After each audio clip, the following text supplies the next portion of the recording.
Spectrum Business Enterprise Solutions. Meeting today with John Wozniak. Rob, how you doing, buddy? Trinity Medical Systems. Nice to see you, John. Thanks for having us come on in. My pleasure. If you didn't mind, we were going to take a few minutes this morning to just take a look at your overall network and determine if there's any limitations or challenges that you're experiencing or anticipate to develop, expand your network to take care of not only today's demands, but anticipating future growth and new requirements. Does that sound like a plan? Absolutely. All right, cool. So first part of the exercise is we're determining who's really driving the demand for bandwidth inside your organization. And in most of the hospitals and clinics that we're dealing with, you have your administrative requirements coming out of headquarters. You're interfacing with clinics and practices in the field. You have your employees, and then you have what we call under the dollar sign, your patients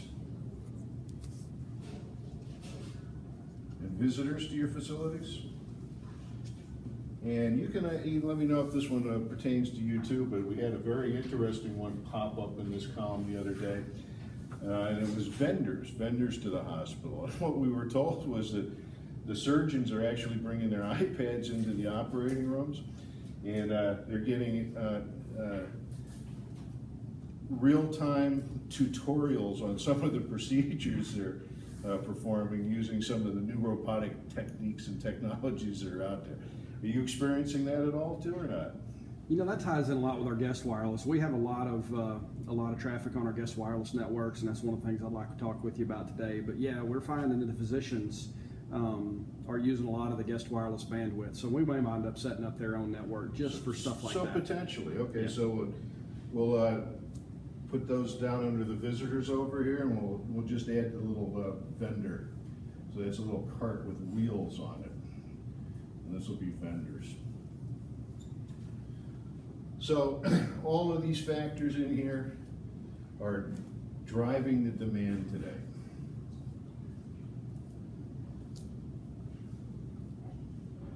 And in your environment today, this is going to represent the bandwidth that you have at your disposal to take care of all these requirements and all of these needs.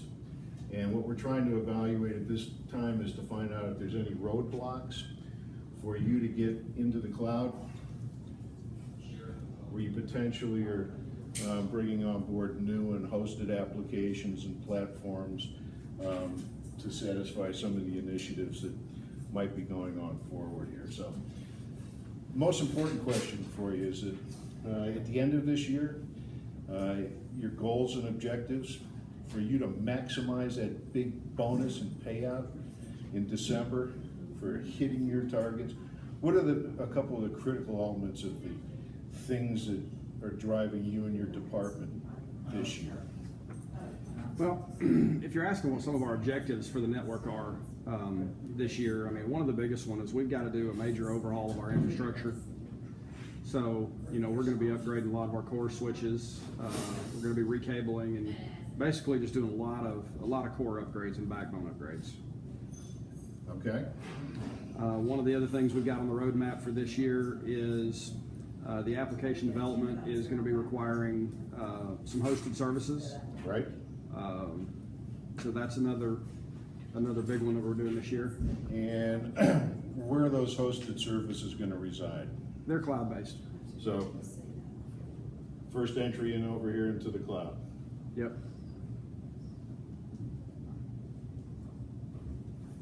And that's going to work two ways. We've got some applications that we're actually going to be hosting here, and some of the applications that will be hosted elsewhere that people from here will be accessing.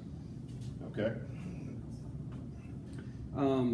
I guess the other biggest one we've got on the roadmap this year is we're going to have to set up a DR site somewhere. For the applications that we're hosting here, we need to be able to back everything up somewhere else. So we're looking at possibly either another location that we own or a third-party vendor for hosting our disaster recovery plan. Is that presently on site? We don't have one today. Okay, one doesn't exist. Correct. As we go a little further down that road, we do have some in-network based facilities that we love to have an opportunity to talk to you about, both from a capability standpoint and from a cost perspective. So Awesome. when we cross that bridge, let's talk about that. So DR solution. And of course, all this has got to fit in. We're a medical practice, and we've got HIPAA compliance that we've got to maintain. So, that's a constant thought in the back of all the plans here.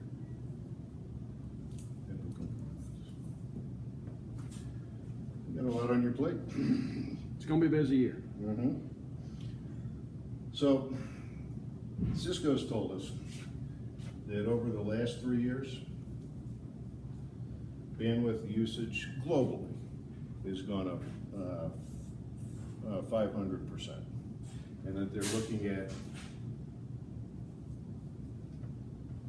3 times that growth over the next 3 years.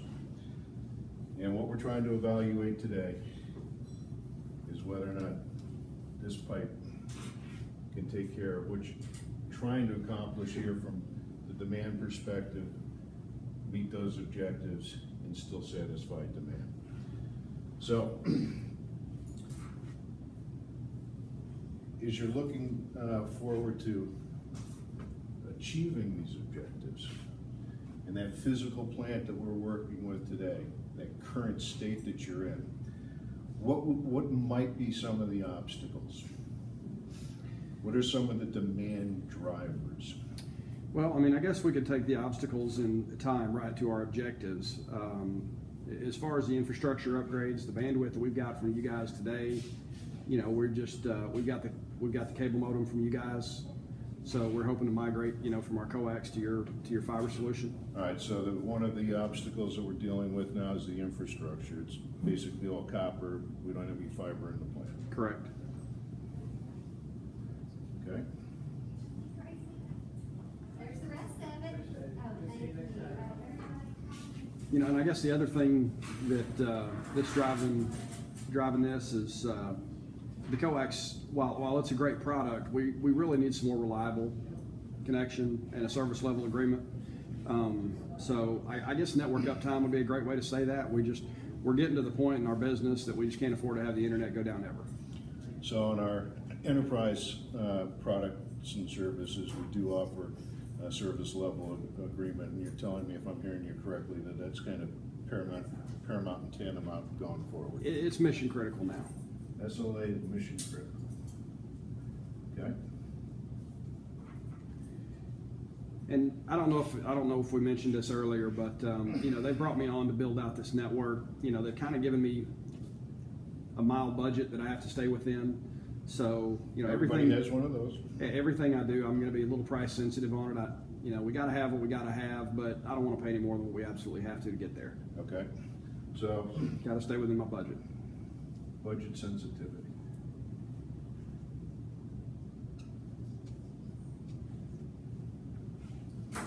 Well, I can see how those all relate to some of the infrastructure initiatives that we're looking at over here, how those impact the drivers of your demand. A lot of people procrastinate, find reasons not to do it, or another project comes up and supersedes the one that was in the driver's seat.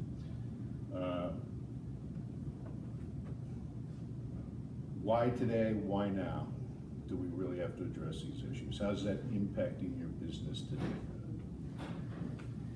Well, I guess this kind of ties it all together. We've got developers on staff. We're developing these cloud-based applications, and if we don't have a reliable connection for those guys to get their stuff to and from the cloud, then they can't really do their work. So, the cloud-based applications is really driving a lot of this as to why now.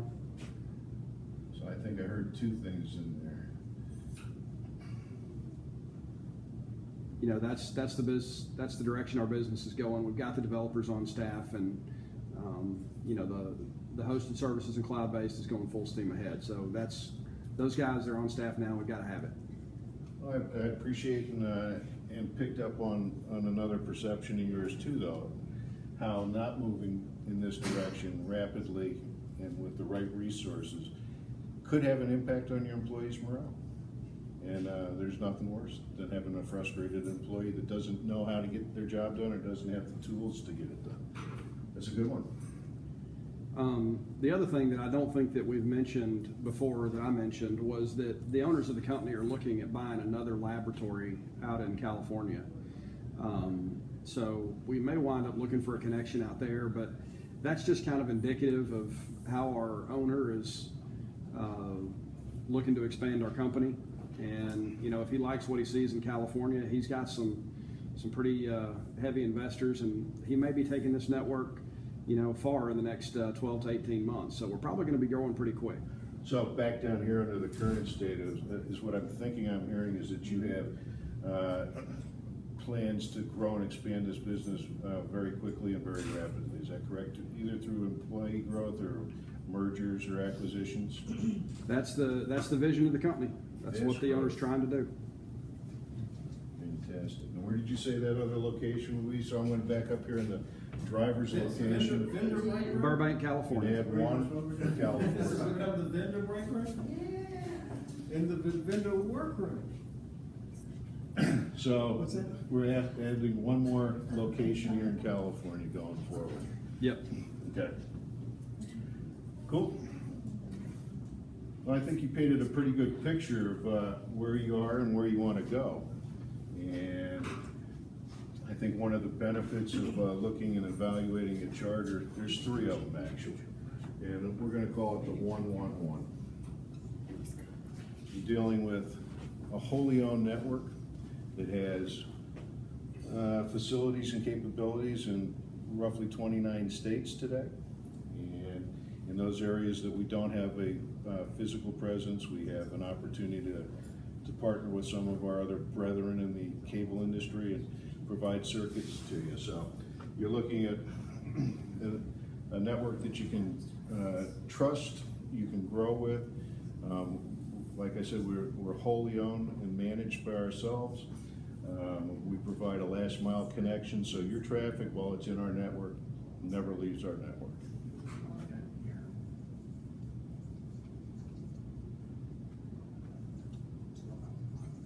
We use the Cisco ME3400, and ME3400 enables us to provide up to a gig of bandwidth at each one of your locations, at each one of your demarcs. So if your business is looking to scale or grow, or your demands and your needs change, we can grow with you right on the site. It's a very inexpensive and very efficient turn up of new services if you need them. So what if I need to go beyond a gig? We just reprovision you. We'll go back to our engineering community. We'll redesign the circuits in the network and reprovision you with the next step up in our switch line. So you guys have got some pretty talented engineers. We have the best in the business, and in addition to our engineering community, our marketing community is superior to all. And then the other real big plus is there's only one number to call, and it's a tier 2 network. Everybody's a fully capable and trained engineer, and we pick up usually within 2 rings. You'll speak with somebody that speaks English as a native language, and I think our last statistics indicated that 96% of the time that individual that you're speaking with will be able to handle your immediate needs and concerns and resolve your issues. So we have a tight network, we got tons of capability built into it, and ease of technical support is 1-800 number. That's awesome. Sound pretty good? Where do I sign? I'm ready to do business with you today, Robb Ford. Well, you know something? I'm sold. We're ready to do business with you too, but we have to take a couple of steps to get there. Well, I need some contracts. I need them soon. So let's look at what our actions are going forward. Okay, what are they? I need a list of your facilities. Okay. And at each one of those facilities, I'll need a contact. Okay. And the reason I need a contact is that our construction organization comes out and surveys your location. And we amortize those costs into your pricing so that you're not burdened with any upfront or one-time fees as you enter into contracts with us. So the first step will be the survey process. That'll take 7 to 10 business days, at which time we can start to put a proposal together for you. So I'm just trying to set your expectations. So between the survey and a proposal, you're looking at probably 2 to 3 weeks. Okay. Does that sound all right? And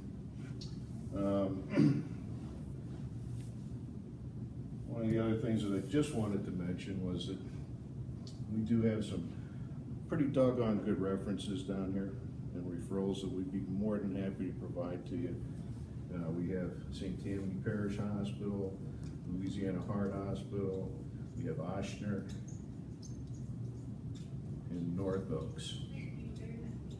So if there's anything you'd like to know from them, or if we can put you in touch with anybody at their organization, we'd be happy to make those references available to you. And I'll be glad to check them out. Well, a prudent man does. Do you have any other questions? Rob, I think you've done a great job explaining why we, what the constraints are in our network today, and I think you've laid out a pretty clear plan to take us to where we need to be, and I'm looking forward to seeing those proposals. Thank you very much, Kevin. Appreciate your time. Thank you, Rob.